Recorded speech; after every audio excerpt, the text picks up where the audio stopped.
would you give packaged food items to your pet every day? Is that healthy, or is a home cooked meal better option? If you have a pet cat, you should not keep those plants in your house. For example, lilies. It's really unethical for us to have that breed in this world.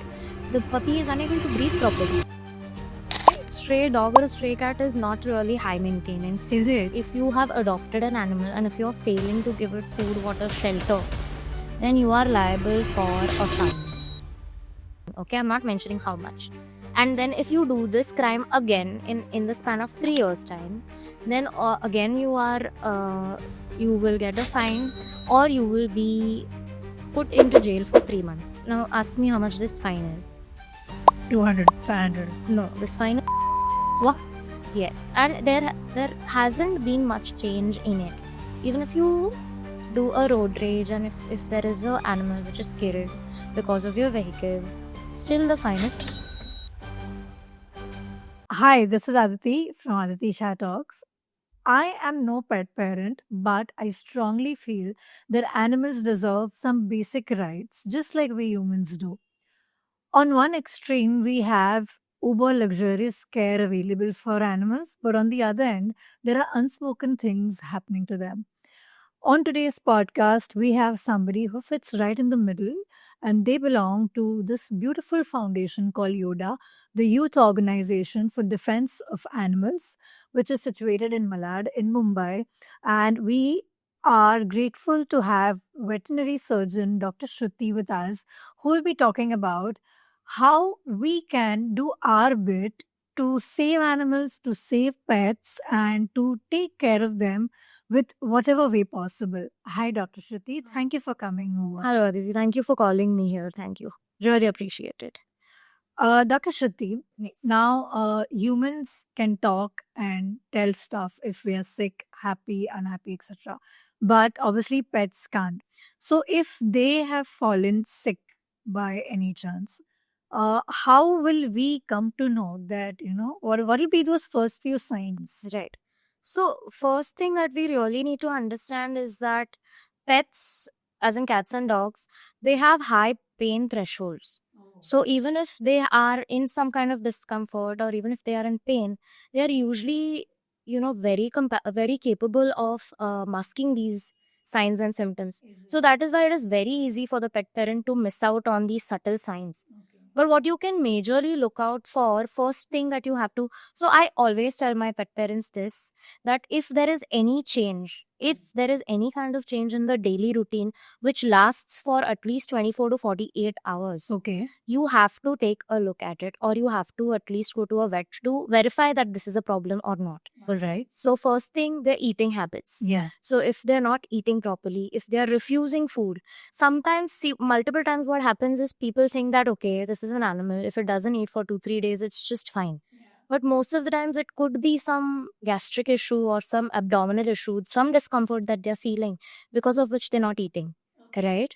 Because of which they are not avoiding food. Second thing, their energy levels. Multiple times when animals are sick, what they tend to do is they go sit in a corner. They will try to find corners, sit there, go to multiple times. My patients will come, my owners will come and tell me that my cat and my dog is going sitting in the bathroom in a very cold place, sitting alone, avoiding people.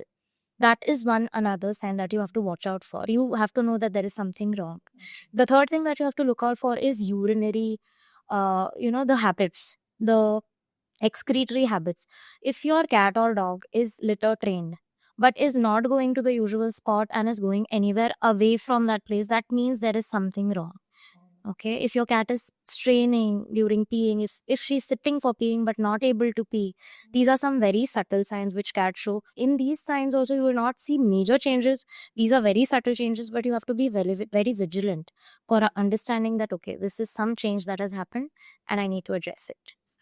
This is about physical changes or physical sickness. What about emotional ups and downs? I'm sure, just like humans go through emotional ups and downs, I'm sure even animals do, right? Right. So, if they are feeling low, how can we help them out? So multiple times what happens is when you own a pet, you go to job and the pet is sometimes home alone. Separation anxiety. Yes. So there sets in separation anxiety. Also, at all, you're not enriching the area that they are in. If you're not giving them enough mental or physical stimulation, then your pet is definitely going to feel depressed. Your pet will, will be cranky, will Just like kids. just like it. So this is a very common notion. Your pets are just like a 2-year-old kid. Whatever you are doing around your 2-year-old or whatever you're not doing around your 2-year-old, the same thing you should follow around your pets. So separation anxiety, being cranky, being fussy with food, all of this cumulatively tells you that your pet is either not enough mentally stimulated and physically stimulated. So they're throwing tantrums. Yes. So for that, you need to start enriching the environment that they are in. For cats, cats have hunting stimuluses in them. Okay, they have hunting instincts. So you have to have such toys that will help them, pounce the feather. Huh? When you play with that, you see them pouncing on it. So that is basically their natural instincts, Okay. which they are using.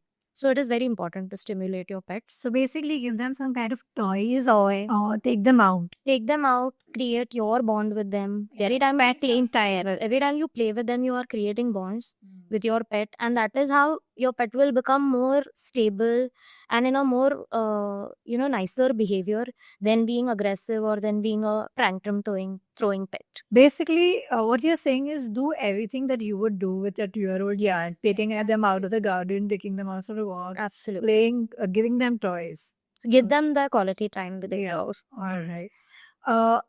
There's a lot of commercial food, packaged food items available, right. for dogs, cats, pets. Now, if it was a human child, we don't give them packaged food items every day, right? Right. So, is that the same for pets? Would you give packaged food items to your pet every day? Is that healthy, or is a home cooked meal a better option? This is a very common question that I face from the pet parents. But there is no right and wrong. If this is a question about home cooked food and commercial food, there is no right and wrong because both of them have their equal pros and cons. So what happens with home cooked food, if I tell you the pros of it, home cooked food, you know what you're giving your pets because you are making it by your own self. So you know what is going in. But multiple times what happens is pets have certain nutritional demands. They need to be met. As a layman, they don't know what exact demands does the pet have. Multiple times, cats in their diet require taurine. It is a it is a very important ingredient in their diet. What happens is they can face eye problems, they can face heart issues. Oh, So in such cases, the only problem with home cooked food is the pet parent doesn't know what all ingredients he needs to constitute into the home cooked food. But I'm talking about commercial diets which are of really good brands. Okay, these nice brands will use high quality products. They will continuously, go around and test their food products which are made on 2 different animals, and they will make sure that there is all the balanced nutrients are present in the diet. Okay, but when I talk about big brands and nicer brands, like I said, there are cons. There are other brands which are using cheaper quality products, which will in fact make your animal further sicker if you use. So what I would suggest to all the pet parents is if you want to include commercial food as well as the home cooked food, you can do you can use them together. Yes. You can do the best of both worlds. So you can use commercial food as the base, and you can use some chicken, boiled chicken, and bit of rice here and there, cucumber, pumpkin, all these ingredients as a top up or as a substituent inside it, which will make a complete diet. Amazing. Okay. But I have seen a lot of times people say कि chocolate नहीं देना चाहिए dog को, ये नहीं देना चाहिए, and sometimes people do give unknowingly. So there should be like a list of food items which you absolutely should not be giving to pets, right? So can you just enumerate a few things which could be toxic? Sure. So there are chocolates that you should not be giving. Chocolate, people think that Even dogs and cats have chocolates also, so temptingly that people think it's okay to give them chocolates. But chocolate has heobrome basically, which cats and dogs cannot digest, and it will cause vomiting. It will cause bloody vomiting, in fact, in dogs and cats. So you should completely avoid chocolates. You should avoid cloves. You should avoid ginger. You should avoid garlic, onions, and you should avoid. If there are even some plants which are toxic to cats, you should not keep. If you have a pet cat, you should not keep those plants in your house. For example, lilies. If your cat goes and eats a lily, she can have toxic reactions to it. So there are multiple things. If I can also talk about the other toxic things that you have in your house, which you might not think are toxic for your pets. For example, the tablets which we use on daily basis, the headache tablet, the ibuprofen, the paracetamol, if at all they find a chance and they engulf it, they can cause really bad kidney and liver issues. And in dogs, if you have a lab, if you have a stray indie who's very active, and you have some small, gadgets which are kept lying around, they can anytime engulf it and come in to the veterinary clinic like a foreign body patient, and then we'll have to open up and do a surgery altogether. Okay. So, what I understood is that pets are getting taken care of by their owners. But what about those stray animals? Nobody is taking care of them. They'll be suffering from all the vitamin mineral deficiencies because they are not getting those packaged food items. They're not getting the taurine. And they might be eating all this toxic food hazards and plastics just on the road and dying here and there. So, it's a huge problem, which I actually did not realize. I think the solution to that problem is that we start adopting as many strays as possible.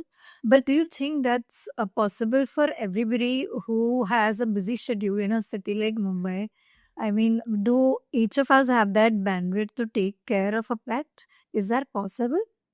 If you think about it, I think keeping a stray dog or a stray cat is not really high maintenance. Is it? It's not really high maintenance. You just have to provide them 2 times of food and some love and a shelter, and that's about it. Even if you are not, like, I talked about multiple aspects about enrichment and all of that, but that is, I would particularly say that is something for too privileged people. If I'm talking about the strays on the street, yeah, if I'm talking about strays on the streets, I would expect I would be very happy if they have at least 2 time food and a shelter and some roof on top. Correct. And all.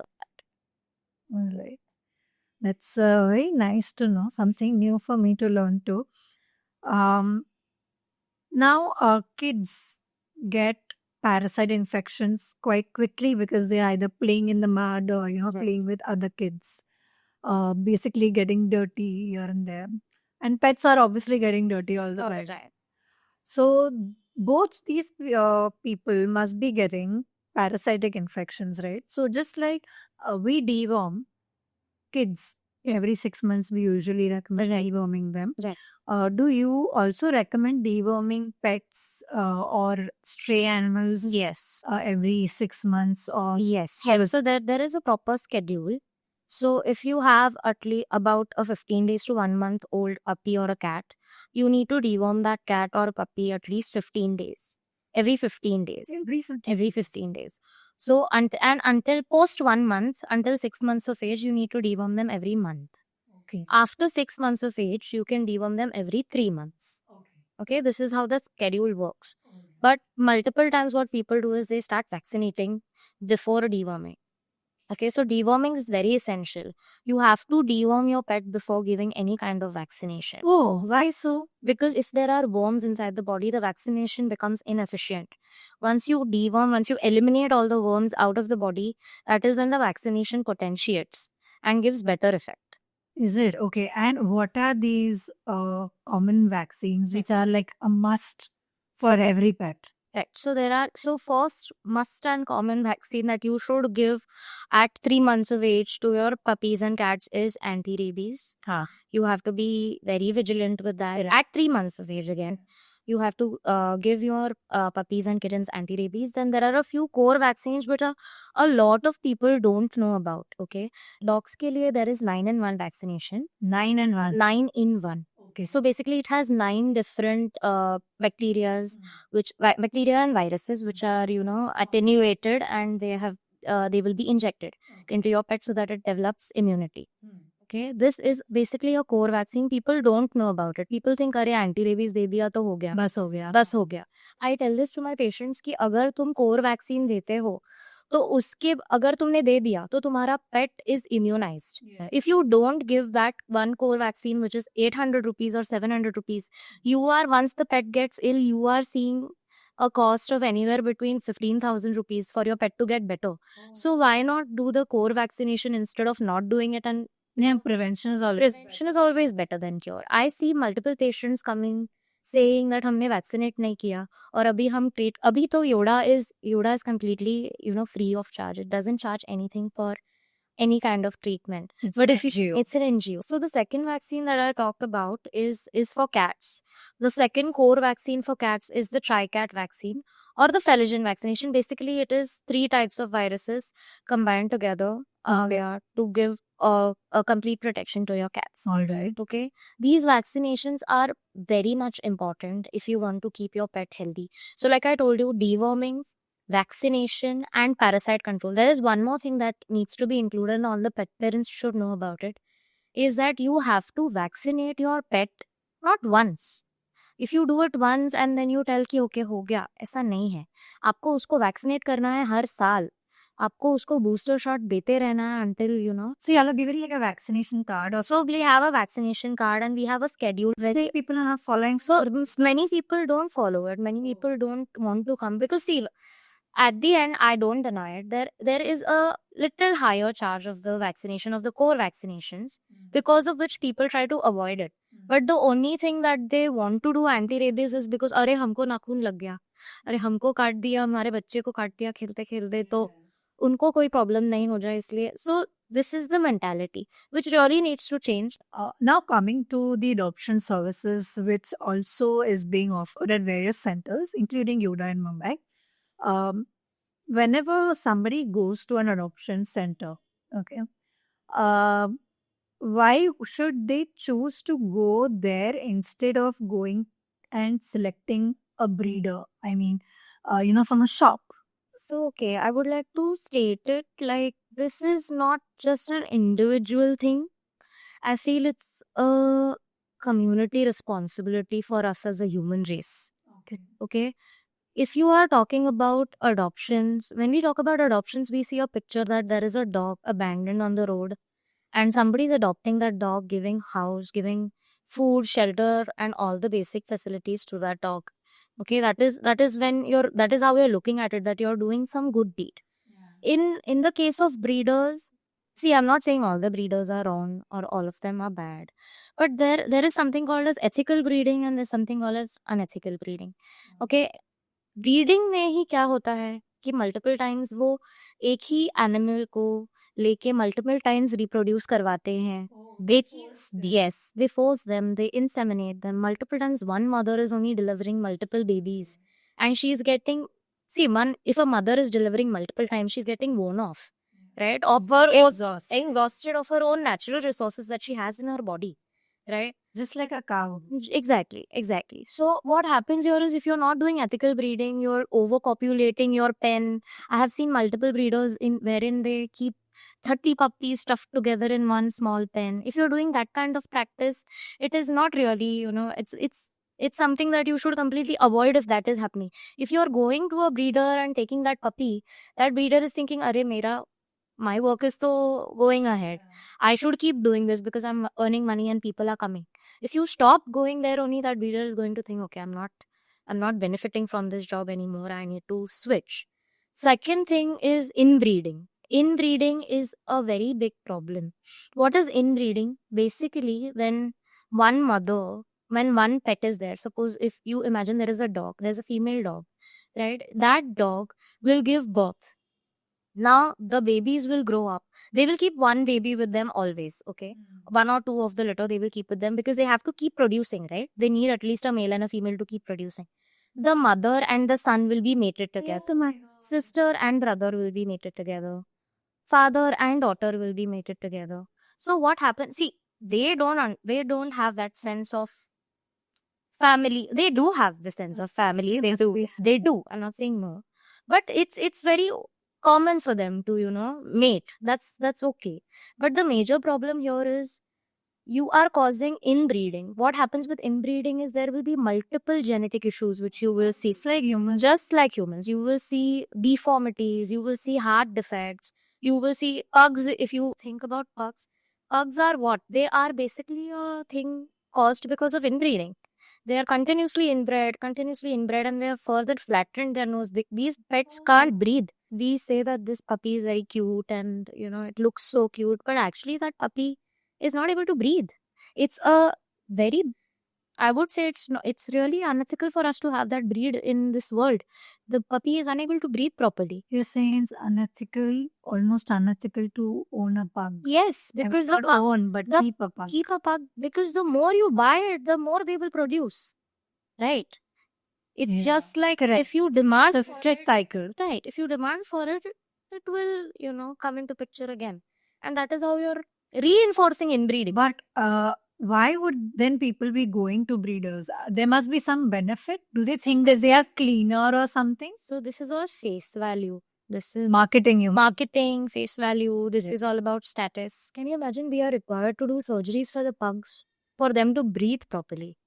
This has been, the problem with inbreeding and the problem with breeders coming into picture and people buying animals and not adopting. So when you are going to an adoption center, the animals out there are like vaccinated completely. It's completely healthy and safe to get an animal from there. Right. Suppose you're adopting a dog or a cat from an NGO, for that matter, if you go there. So it is the NGO's responsibility. Where I work also, I will tell you, Yoda takes full responsibility. Yoda vaccinates the pets. Yoda deworms the pets before sending it to a new place, before giving it to a adopter. Yoda also sterilizes the pet if at all it is an adult dog or a cat.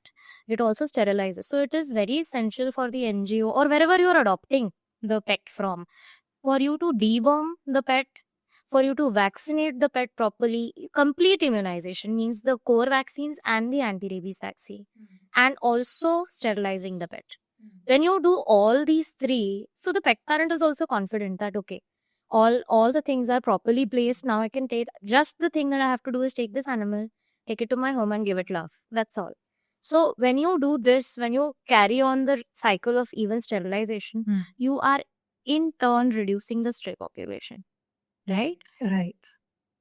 Now, but wow, what if somebody gets a dog from this adoption center, but then later on just decides to abandon it and just say the adoption center is in Malad and this person is staying in South Bombay. Okay. Now, this person decides to abandon the dog just on the roads of South Bombay. Are there any legal consequences to this? See, there are legal consequences. Okay, first I'll tell you what they are and then I'll tell you how they don't benefit us. Okay, so there is an Animal Protection Act. Okay, so in that it clearly states that if you have adopted an animal and if you're failing to give it food, water, shelter, then you are liable for a fine. A fine, okay? I'm not mentioning how much. And then if you do this crime again in the span of 3 years' time, then again you will get a fine or you will be put into jail for 3 months. Now ask me how much this fine is. 200, 500. No, this fine is 50 rupees. What? Yes, and there hasn't been much change in it. Even if you do a road rage and if there is an animal which is killed because of your vehicle, still the fine is 50 rupees. Right? So there are protection acts which are there in place. But the problem with them is nobody takes them very seriously because the fine is so, less. So there are multiple animal activists, welfare activists who are working for stricter actions to be taken for such kind of people who abandon or who mistreat their pets or accident cases for that matter. Also, it is an NGO's responsibility that you take it in writing that you're taking this pet home.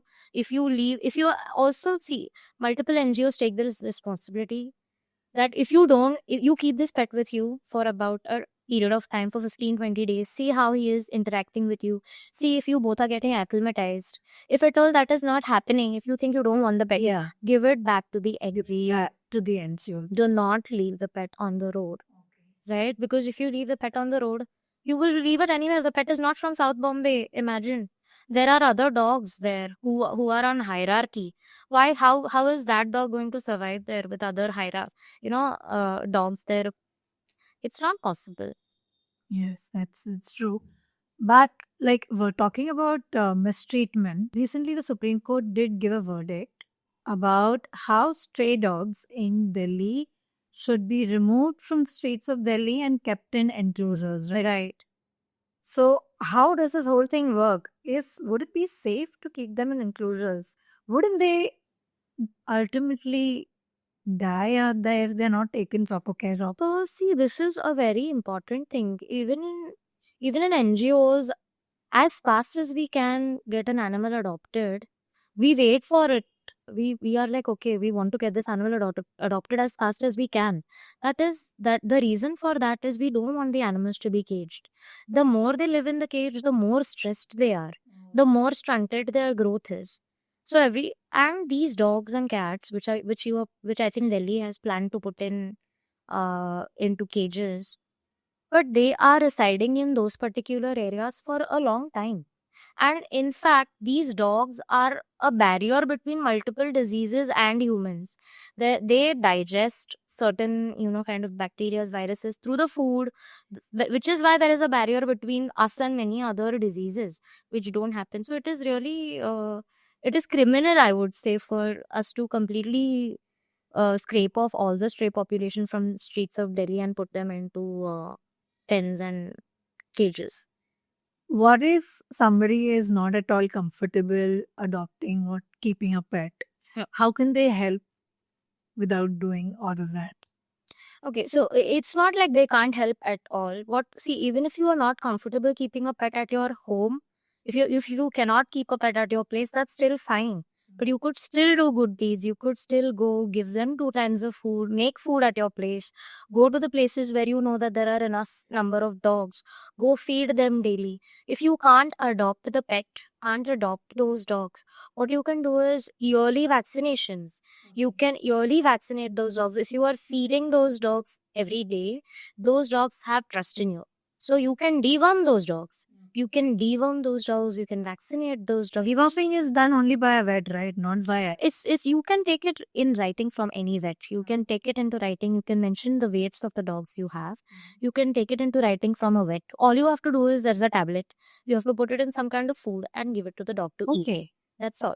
That's Okay, it. so this is very straightforward. Quite simple. It's very straightforward. You can do it on your own also. One tablet is for 10 kg dog. So if you look at a dog, say he's 15 kg, so you need to give 1.5 tablet to that dog. You do it every 3 months. I mean, you're doing more than your basic responsibility. If you deworm your dog, if you vaccinate your dog, and if you come to an NGO like Yoda, you will get the benefit of sterilization free of charge if there is a tender for your place. Okay. So if the BMC is spotting, he will do those dogs free of charge. You don't have to do anything. You just have to tell this particular NGO that, okay, I have a few dogs which are not sterilized and I want them, you don't want them sterilized. Can you come pick these dogs up and get them sterilized for me? There are multiple NGOs working to sterilize dogs free of cost. This just reminds me that how in a country like India, we have been taught since a young age कि गाय को या कुत्ते को जाके खाना खिलाओ, or pigeons to be fed, or some animal to be fed every Sunday or every few days. Right. So it's been a part of Indian culture anyway. Yeah, it is religious culture. Yeah, religious culture anyways. Yeah. All right. What about the whole trend coming from the West for buying husky and chihuahuas or those chow chows, whatever they are called? Would you prefer Indians buying these foreign breeds, or would you prefer we take care of the Indian breeds? So yeah, do you know any Indian breeds? I just know Gali ka kutta, that's it. So we I don't by know. our indigenous Indian breeds, multiple people don't even know that they exist.